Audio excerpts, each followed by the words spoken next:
So the first thing to do is define your requirements, right? You need to define them at a very critical, minute detail. If you are a finance organization or the finance arm of a large organization, let's just say you're a school system, you can't just ask the vendor to show you how they do accounts payable or ask them, do you do accounts payable? You need to be very detailed, because for every organization, and an organization's as complicated as a school system, you can't just ask for accounts payable. You need to be very specific about what that means to your organization. How do you define accounts payable? That's just one example. So you have to really define requirements, and we have many videos that talk about how to do a requirements definition. I encourage you to go look at them. But requirements definition is the foundation of your contract, because how else do you know what you're buying? It's like the architectural drawings of your home or your school building or your police station.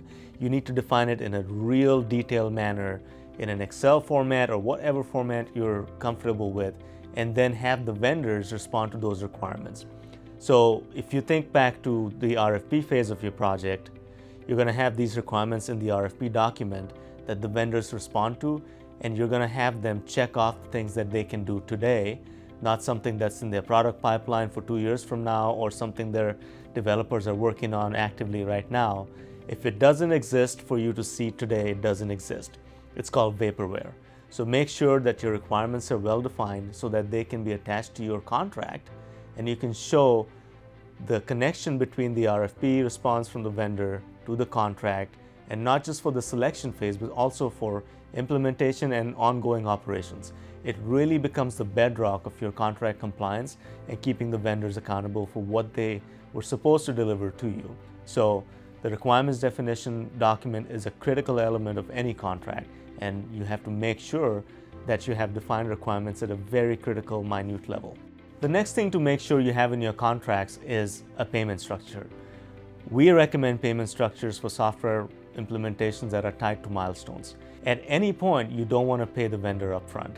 And most contracts we look at these days and we negotiate for our clients, the first thing we look for is the payment terms. And most vendors will ask you to pay maybe the first year of SaaS fees upfront, or some setup fee, or the whole contract value upfront. Never do that, because you're losing leverage. You don't know how this implementation is going to go. Most implementations last maybe a year and a half for a large organization. And if you're going through a financial HRMS, work order management, asset management system implementation, that's probably going to take you a year and a half to 2 years. So how do you know if this is going to work 2 years from now? And especially if you have paid the vendor upfront, you have no leverage. So what we recommend is, in your contract, define clearly what the milestones are and how the vendor is going to get paid. And then make sure you have a mechanism to make sure that those milestones are being met and that the invoices you're receiving are actually for services being delivered to you. Services, when they're delivered to you, need to be accepted.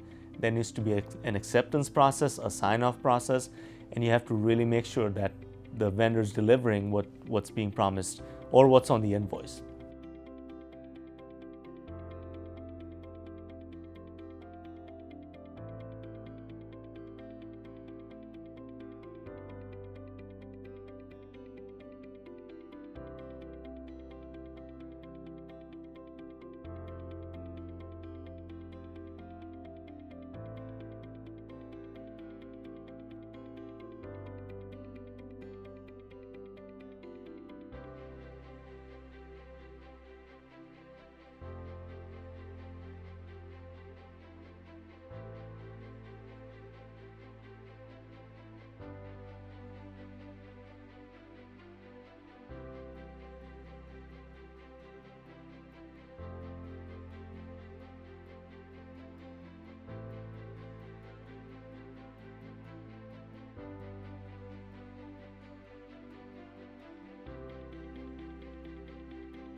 Insurance only applies or is useful when you have your house in order.